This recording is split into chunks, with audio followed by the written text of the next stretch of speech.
बिस्मिल्लाहिर्रहमानिर्रहीम, अस्सलाम वालेकुम।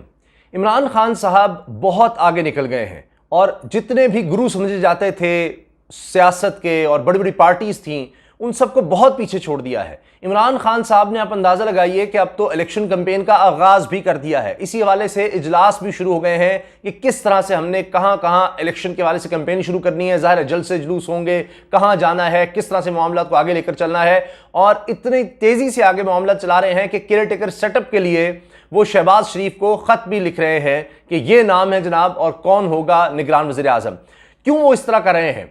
उनको अपनी जीत नजर आ रही है, और जीत भी कोई ऐसी वैसी नहीं, 2/3 मेजॉरिटी। ये बहुत आम होती है कि उसके बाद आप आइन में तरमीम कर सकते हैं, आपके पास एक एब्सोल्यूट मेजॉरिटी आ जाती है और आपको इत्तेहादियों और ये और वो, जिस तरह MQM है, जिस तरह जनाब बलूचिस्तान अवामी पार्टी थी, साथ छोड़ दिया, फलां जमात, किसी की जरूरत नहीं रहेगी आपको। जिस तरह आप देखते हैं खैबर पख्तूनख्वा में सूरत हाल है, लेकिन नेशनल असेंबली में और फिर सेनेट में आपको चाहिए होती है 2/3 मेजॉरिटी ताकि आप आइन में तरमीम कर सकें। और इमरान खान इस चीज़ का इजहार कर चुके हैं। वो कहते हैं कि अब मैं जब आऊंगा तो मैं चाहूंगा कि अवाम इतना मुझ पर इत्मीनान करें कि एक भारी अक्सरियत से लेकर आए ताकि मैं ये गंद साफ करूं। मेरे तो हाथ बंधे हुए थे, वो ये वाजे कर रहे हैं। अब ये किस तरह से 2/3 मेजॉरिटी मिलने जा रही है इमरान खान साहब को, तो मैं अपनी बात नहीं कर रहा, मैं उन लोगों का तजिया आपके सामने रख रहा हूं जिनके बारे में मशहूर है जी वो इमरान खान से नफरत करते हैं। नुसरत जावेद, मारवी सरमद, आप इनके ट्विटर पर जाएं और ये मुसलसल ये बात कर रहे हैं कि अब इमरान खान को कोई नहीं रोक सकता 2/3 मेजॉरिटी से, 2/3 अक्सरियत से। पहले उनके पास 155 थे, अब वो 200 क्रॉस कर जाएंगे, यानी उनकी सीटें। ये वो वाज़े तौर पर कह रहे हैं।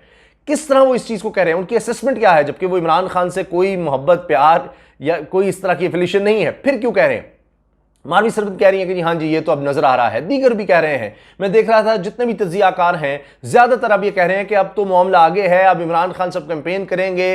अब ये सवाल हो रहे हैं वो क्या चीज लेकर जाएंगे, सवाल पूछे जा रहे हैं जी अब तो आप इलेक्शन मोड में चले गए हैं, 90 दिन के अंदर इलेक्शन की बात हो रही है, किस तरह से आप जीतेंगे? बाकी पार्टी तो अभी निकली ही नहीं सदमे से, उनके लिए इतने मसाइल पैदा हो गए हैं आप सोच नहीं सकते।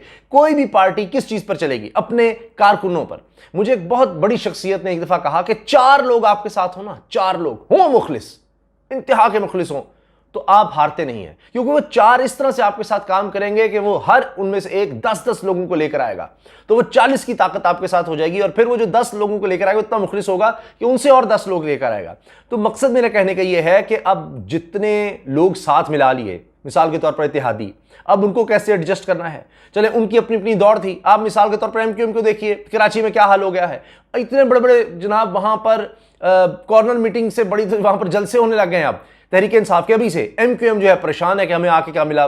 खालिद मकबूल सिद्दीकी का चेहरा उतरा हुआ है, डॉक्टर फारूक सत्तार जो है वो उनके खिलाफ बोलते चले जा रहे हैं कि ये कर दिया, वो कर दिया, कि ये इतनी बेइज्जती करवा दी। इसी तरह से आप देखिए कि इससे बड़ा मसला ये है कि जो तरीन ग्रुप, जो अलीम ग्रुप, जो सारे लोटे जो इकट्ठे किए थे, पैसे भी उनके दिए थे, उनसे 3 वादे किए हुए हैं। डॉन की खबर मैं आपको बता रहा हूं, 3 वादे किए हुए हैं। नंबर 1 के पैसे दिए और जनाब लिया है उनको, आ जाओ। दूसरी चीज ये कि टिकट देंगे। तीसरी चीज ये कि कैंपेन भी तुम्हारी चलाएंगे। वरना होता यह है कि टिकट बिकती है, पैसे लिए जाते हैं इन पार्टियों में। नहीं, यहां ये नहीं हो रहा। वो कह रहे हैं पैसे भी लो, टिकट भी हम तुम्हें देंगे, और कैंपेन के लिए जब तुम इलेक्शन लोगे तब पैसे भी मजीद देंगे। अब वो ये था, शौक था कि इमरान खान को हटाएंगे, बस ठीक है जी, वो उल्टा लेने देने पड़ गए। अब मिसाल के तौर पर तलाल चौधरी साहब बड़े मशहूर हैं, फैसलाबाद से हैं जी, नून लीग के। अब वो हारे, उनके मुकाबले पर जो जीता, आप अगर उसको ही लेकर आ रहे हैं अपनी पार्टी में, तो तलाल चौधरी को टिकट तो नहीं देंगे ना, आप उसको देंगे। वो इतने बददिल हो चुके हैं, ये मसला है। अब जब पहले कहा था जी 50 लोग आ रहे हैं, 30 लोग आ रहे हैं, फलां आ रहा है, उनको तो लेने के देने पड़ गए। असम्बलियां तो हो गई तहलील। अब पंजाब का भी उनको मसला बना हुआ है कि क्या बनेगा। खैबर पख्तूनख्वा से जिनको लिया था, वहां तो जनाब जो इस वक्त जीत हुई है इमरान खान साहब की बल्दियाती इलेक्शन में फेज 2 में, उसने सबको हैरान कर दिया है, और वो भी जो तहरीक इंसाफ के गढ़ नहीं थे। अब जो गढ़ हैं वहां पर क्या हाल होगा? तो इसलिए अब उनको जब एडजस्ट करेंगे तो इन पार्टियों के कारकुन, जो पीपल्स पार्टी के, तो एक तो वहां से तहसील में सीट मिल रही है, इनके कारकुन कहां जाएंगे? इनकी आपस की लड़ाइयां आपने देखा नहीं कि मौलाना फजलुर रहमान साहब के कारकुनों ने क्या हाल किया, नून लीग के लोगों को आगे तक नहीं जाने दिया। तो इनकी तो अपनी इतनी ज्यादा लड़ाई हो चुकी है। तो ये एक, जिसको अंग्रेजी में डिसहरे कहते हैं, टूट फूट लड़ाई आपस में कारकुन के, जी ये तुम्हारा दुश्मन था जिसने इलेक्शन जीता और मैंने इतनी मेहनत की, मैं आपके साथ मुखलिस था, आपने उसी को जनाब ले आया साथ, और फ्रंट रो पे वो लोग आ गए हैं जो लोटे हैं, जो दूसरी पार्टी में थे, आज आपको वो याद आ गए हैं, मुश्किलें हमने झेली, तो अब उनको किस तरह एडजस्ट करेंगे? पहले कह रहे थे ओह हम और लोगों को तो एडजस्ट नहीं कर सकते, जितने हमें चाहिए थे हमारे आगे हैं, वरना और लोग आने को तैयार हैं। अब भुगतो जी, और लोग आने को तैयार हैं। आप सोचे ना कितना बड़ा इनके साथ ये हाथ हो गया है। और इमरान खान साहब वो कह रहे हैं जी मेरा तो गंदी साफ हो गया, सारी पार्टी से जो जो गैर मुखलिस थे, जो लोटे थे, जो 2 नंबर थे, जमीन फरोश थे, वो निकल गए और उनका एक मोमेंटम बन गया है। अब क्यों कहा जा रहा है 2/3 मेजॉरिटी, 2/3 मेजॉरिटी? वो किस तरह से? एक चीज तो आप ये देखें कि इमरान खान साहब जिस कैंपेन के साथ चल रहे हैं वो अपोजिशन के लिए इंतहाई खौफनाक है।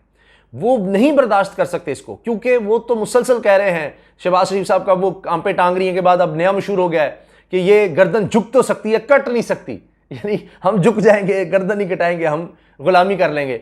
अब हमजा शहबाज का बयान चल रहा है कि जी ये सुपर पावर को, सुने आप, वो कह रहे हैं जी सुपर पावर को एब्सोल्युटली नॉट कहेगा इमरान खान। ये तो हम कैसे कह सकते हैं सुपर पावर को एब्सोल्युटली नॉट? यानी आपने पहले ही सरेंडर किया हुआ है।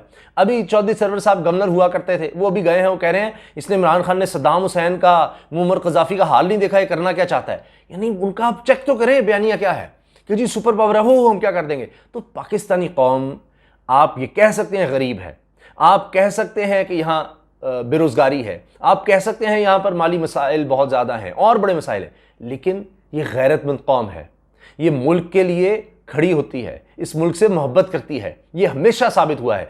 तो कभी इस तरह से नहीं हुआ कि हमारे यहाँ कोई ऐसी कैंपेन चली हो। अब आप देख रहे हैं कि पहली दफ़ा काफ़ी अरसे के बाद, ये पहली दफ़ा है, आपने देखा MMA, वरना मजहबी जमातें ख़त्म हो गई थी, कोई उनको इतनी ज़्यादा वोटिंग मिलती थी, तो मुशर्रफ दौर में MMA का एक उरूज हुआ, मुत्तहिदा मजलिस अमल का। वो किस तरह से हुआ था? वो आप एंटी, जिसको अमेरिका कह लें वोट, वो उस तरह से हुआ था, हालात ऐसे थे। तो अब तो बात ही कुछ और है कि किस तरह से बाहर की ताकत जो है वो पाकिस्तान को पर एक कब्जा करना चाहती है और क्या चाह रही है।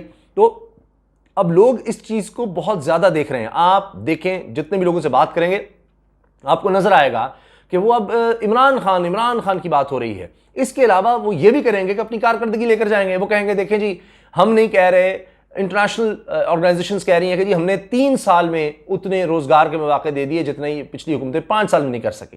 फिर वो सेहत कार्ड की बात करेंगे, वो एहसास प्रोग्राम की बात करेंगे, यानी डायरेक्ट जो उन्होंने गरीबों तक पैसा पहुंचाया है उसकी बात करेंगे। तो एक तो वो अपनी कारकर्दगी दिखाएंगे, सारा वबा में जिस तरह इंटरनेशनल ऑर्गेनाइजेशंस ने उनको सराहा, ये चीज़ें सामने रखेंगे। और फिर ये जो सेंटीमेंट है इस वक्त, और देखिए अपोजिशन उसको डिफेंड भी नहीं कर पा रही, उनको समझ ही नहीं आ रही कि अब इसमें तो हम कैसे करें, ये तो हमें, ये गेम ही नहीं, इस गेम से तो हम हैं ही आउट।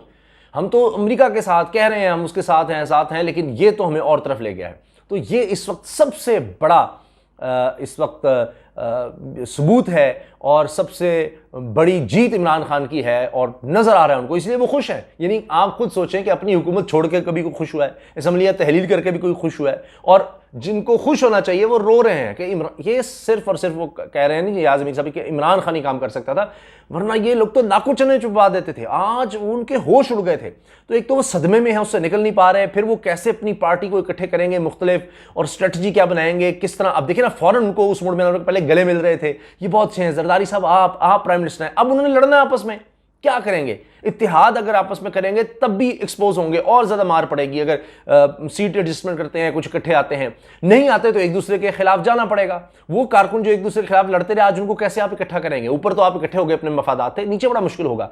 तो उनकी तो कैंपेन तो अभी दूर की बात है, अभी कुछ भी नहीं नजर आ रहा, और इमरान खान साहब कैंपेन मोड में भी चले गए। तो मोमेंटम बड़ी चीज होता है, वो इमरान खान का बन गया है, और इसी वजह से सब परेशान हैं। मैंने आपके सामने रख दिया है सारा मामला, जो भी डिटेल्स आ रही हैं, जो खबरें हैं, जो तज्ज़िये हैं। अब आप अपनी राय का इजहार ज़रूर कीजिए। आप क्या समझते हैं कि वाकई इमरान खान साहब 2/3 मेजॉरिटी के साथ आएंगे? एक बात है जीत, वो तो सारे कह रहे हैं जी जीत तो बात ही नहीं, अब तो ये देखा जा रहा है 2/3 मेजॉरिटी, पहले से कहीं ज़्यादा सीटें। क्या ये मुमकिन है? आप क्या इससे मुत्तफिक हैं? अपनी राय का इजहार कमेंट सेक्शन में ज़रूर कीजिएगा। अल्लाह हाफिज़। पाकिस्तान जिंदाबाद।